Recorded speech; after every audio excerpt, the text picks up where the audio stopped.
산원 의무수요 호평사벌유라.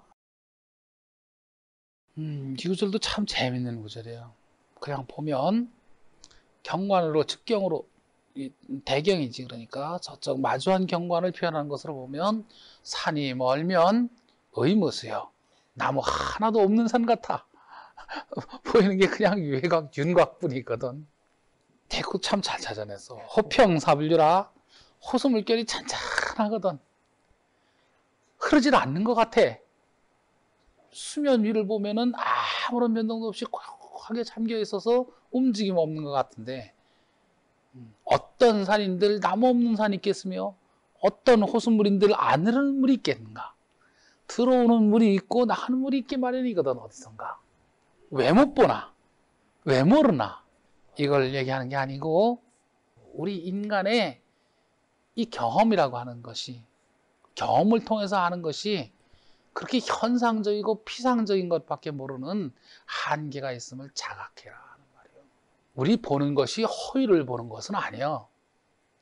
불교나 이런 데처럼 인간의 경험, 감각, 이건 전부 다 일시적인 것들이고 한망이고 거짓이다. 유학은 이렇게는 말 안 합니다.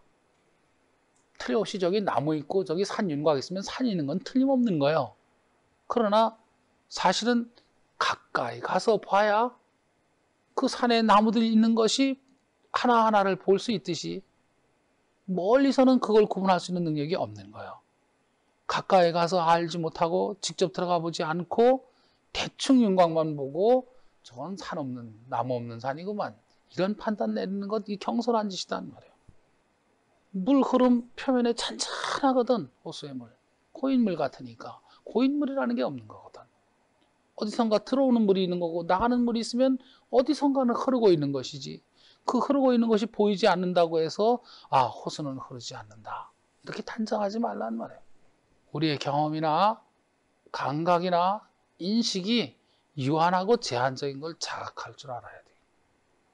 이게 상당히 중요한 거예요. 공자가 위대하신 점 가운데 하나가 이거예요.